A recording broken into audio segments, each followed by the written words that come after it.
Good evening. Welcome once again to So Into Bourbon. I'm Glenn. This is Charlie. And Charlie, what are we doing tonight? Tonight is a very special episode, and we're going to tell you about the Beastmasters. Beastmaster. Ooh.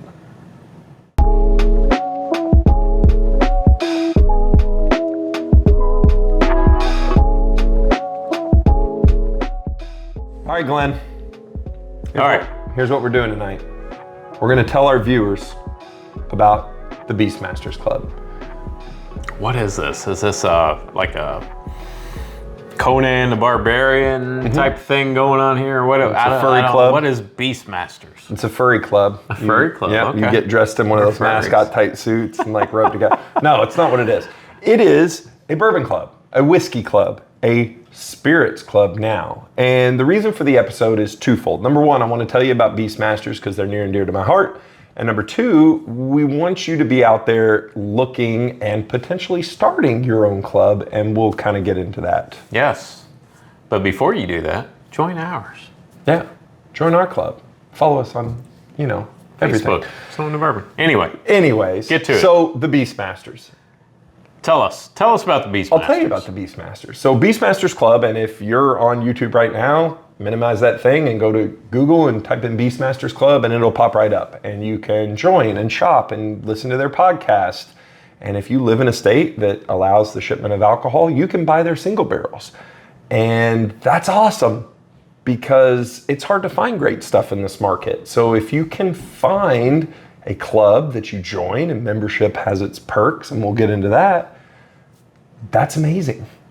Yeah, so Beastmasters, they're not just a club that gets together and tastes other distilleries' bourbons. Now they are actually picking their own barrels, right? They are, and they've picked over 100 barrels. So The story of the why and the how is a guy named Steve and his wife in New York City had a baby. New York City? God, that's terrible. And if you got that reference, you need to be on cholesterol pills.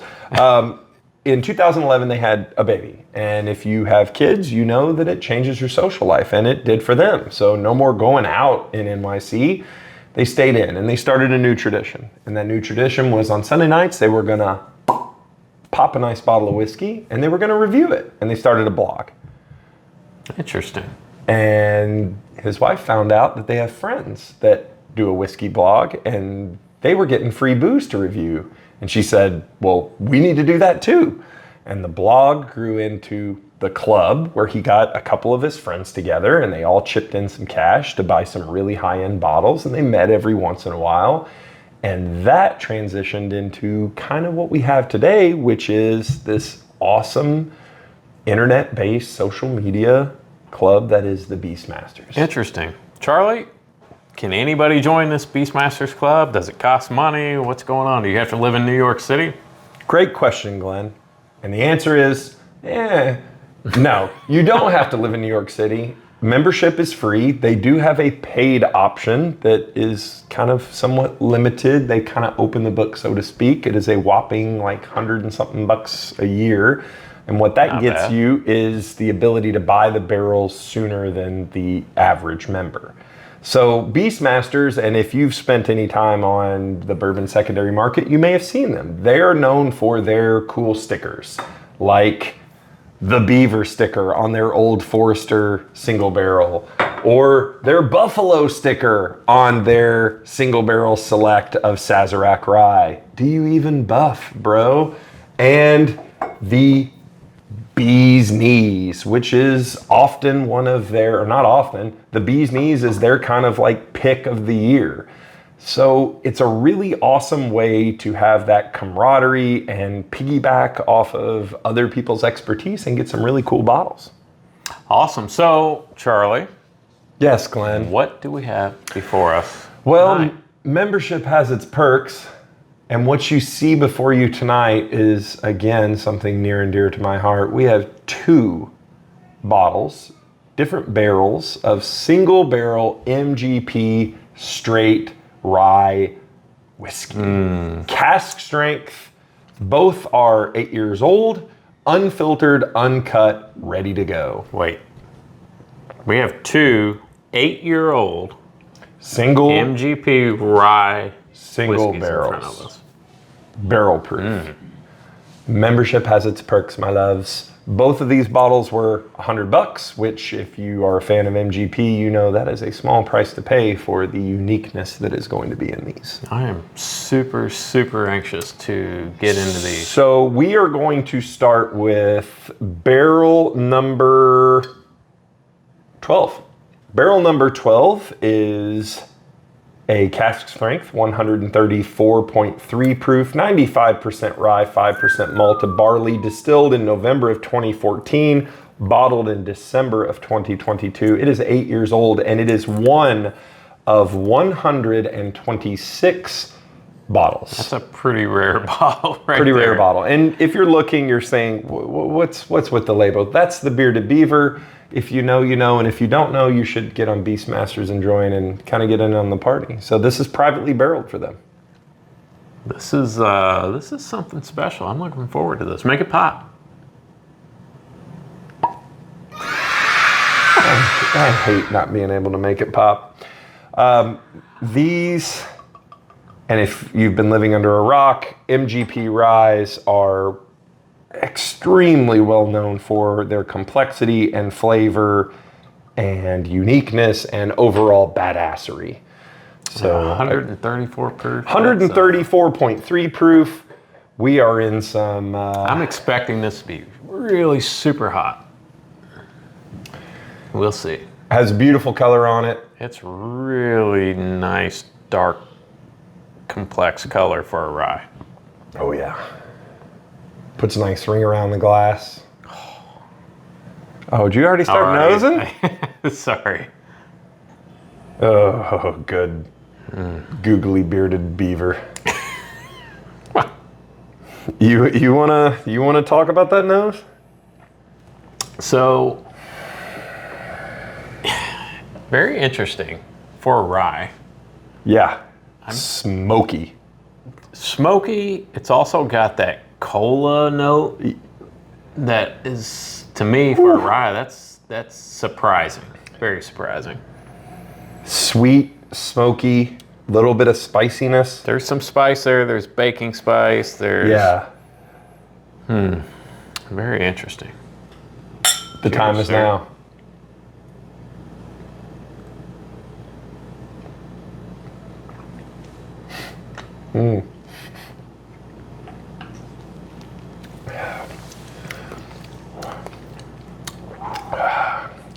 Oh my gosh. Okay. So, very, very evident 95.5 rye. Yep. Right up front. Yep. Lets you know it. Yep. I'm a rye and I'm here to just blow up your mouth. Blow up your mouth. Sweet, spicy. It has that kind of minty note.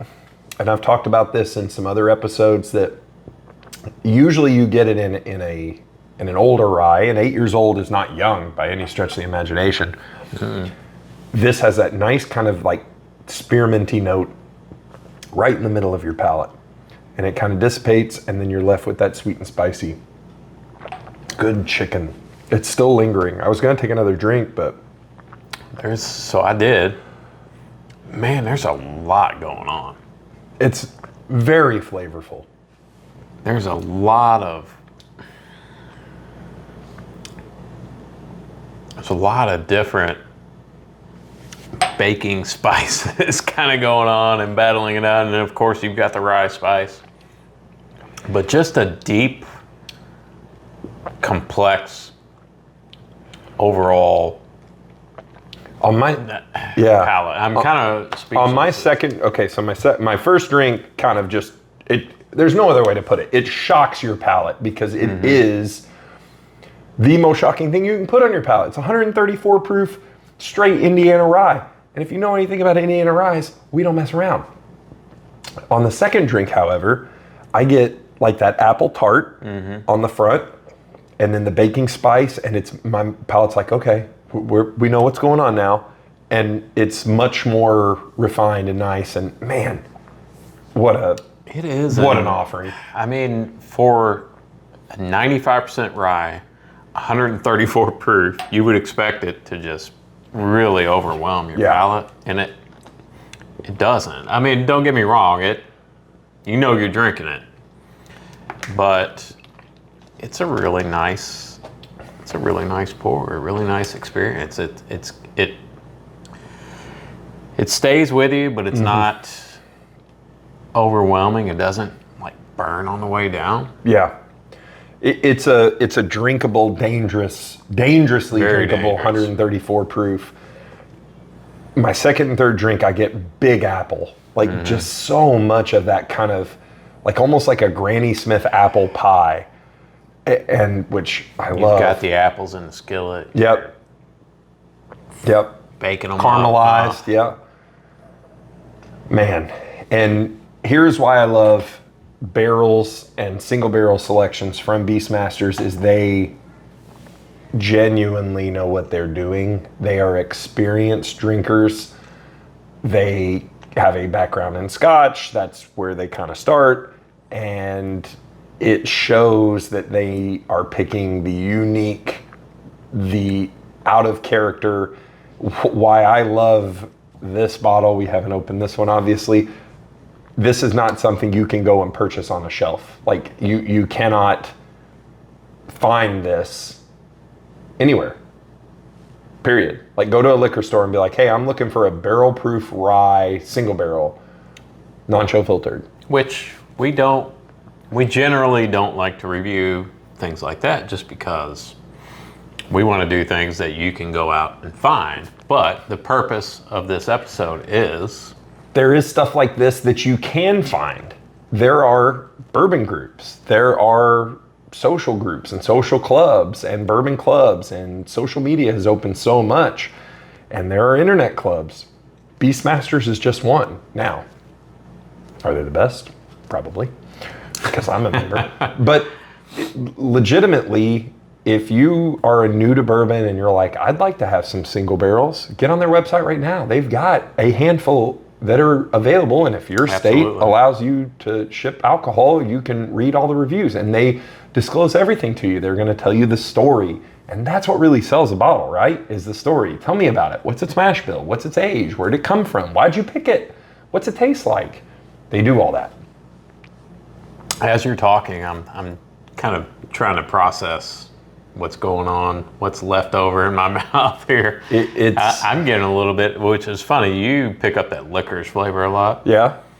And I don't. Yeah. I'm getting that a little bit on the back end of this, yeah. And a little bit of chocolate. Just a little bit. Nose it again. A lot of... There was apple up front. Now I'm getting more of the dark fruits. Whew.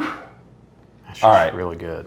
A lot of... Don't take another drink of that one. Okay. Cleanse, because we have another barrel available. This is barrel number 11, which is the same, distilled the same day, barreled the same time. This is 8 years old. This is a slightly lower proof, 132.5 proof. So basically the same thing, just a different barrel. Just a different barrel. And this is what's awesome about single barrels. And if you watch any of our episodes, you understand how much I love single barrels. Charlie's getting nervous because I'm opening the bottle. This is one of 152 bottles. Wow. So this is really, I mean, you talk about some of your highly sought after whiskeys that people go out and camp out and stand in line spend and thousands of dollars for. And there's way more of those bottles out there than there are of these. And this is the point. Thank him so much. This is the point of the episode, is number one, a love letter to Beastmasters, and number two is to make sure you're gonna feel that tomorrow. This is gonna be great. This is why he does not let me pour. Yeah. I have a heavy hand. Look, I did better. You want to trade me? No, that's fine. We're a little uneven. Give me that. That's okay. All right, so let's nose this one. So color, similar. Yeah. Which you would expect that. Maybe a little darker. What do you think darker. there, Glenn? Yeah, it is darker. I love A single barrels. shade darker. Wow. Different nose. A little different nose. Not quite as dynamic as the first one. But a lot more fruit forward. A lot of fruit on this one. Like kind of that chopped apple. And neither one of these were really strong. Like they didn't hit you in the face with ethanol. The ethanol on 130. Which you would expect for 130. All right. Cheers. Cheers, sir.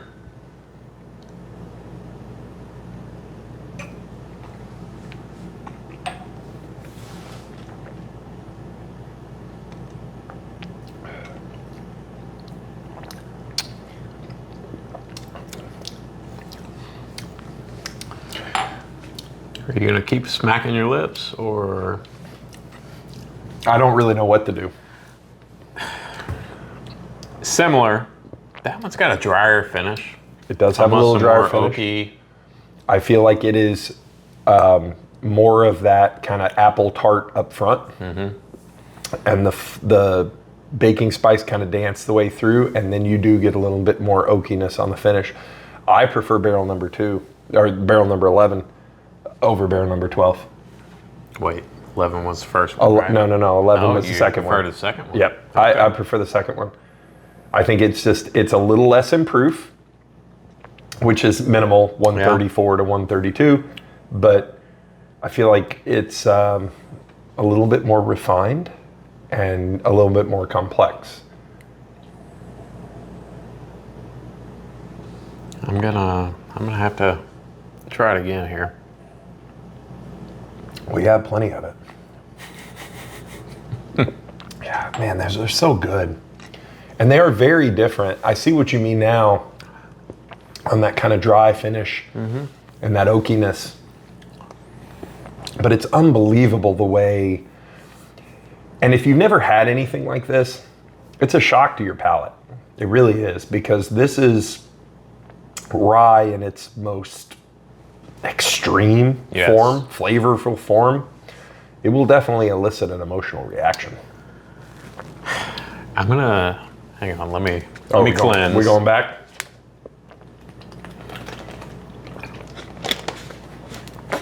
My initial thought is I prefer the first one, Barrel 12. but I want to go back. Getting a lot more caramel on this one.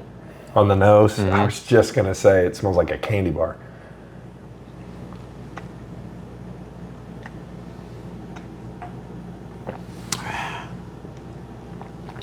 I don't know, man. Ooh. It's they're both really good. I think I really do prefer Barrel 12. Is that what it is? It's the first one? it is amazing to me.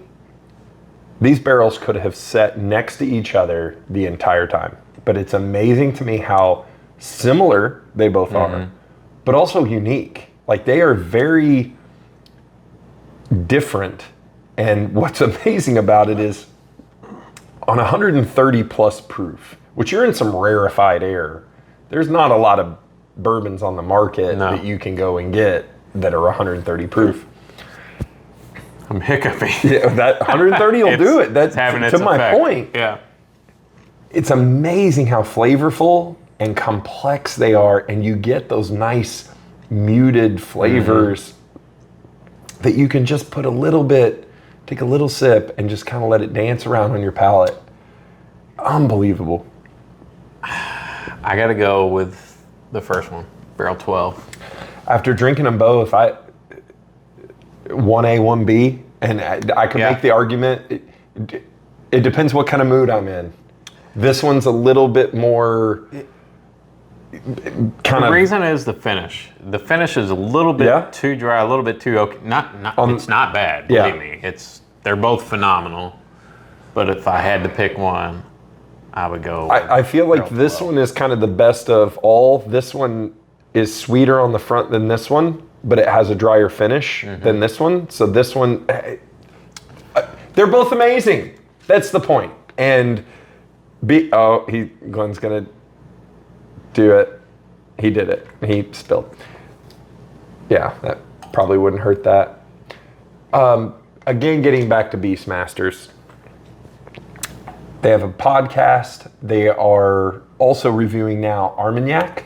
They have single barrel Armagnacs you can get. We will do an episode on Armagnac.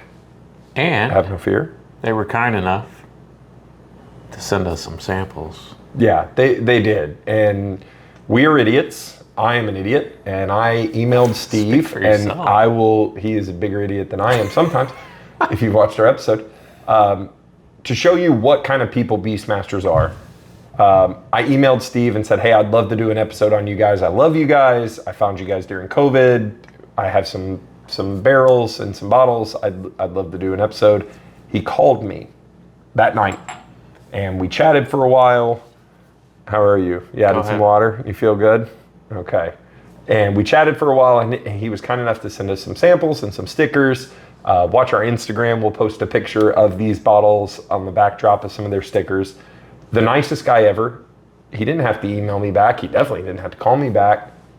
But to send me the history and everything, those are the kind of clubs you want to be in. And what do they have going on out there in New York City? Aren't they opening a facility? They are opening in 2023 a physical space for the Beastmasters Club that is, they're going to record their podcasts and have private events and, membership and a bar.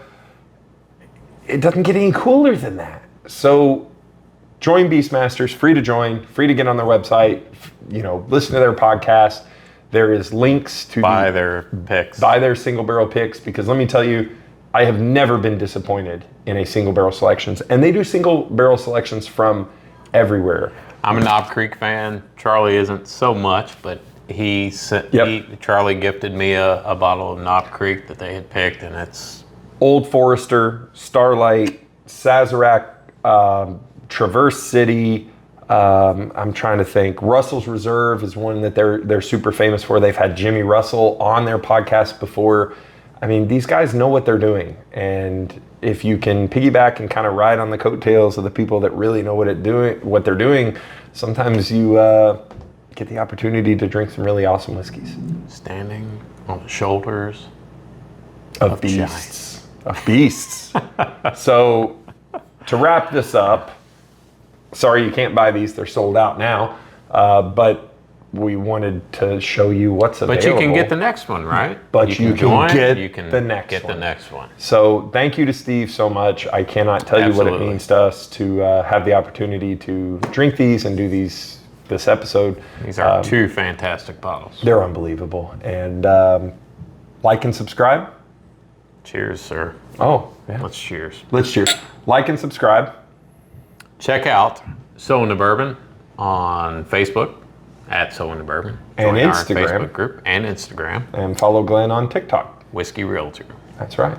And as always, keep your bong hole tight. Keep it tight, guys. Good night, everyone. I can't tell if our third episodes are our best or our worst. I think they're our best. You're drunk. I think they're our You're drunk, though.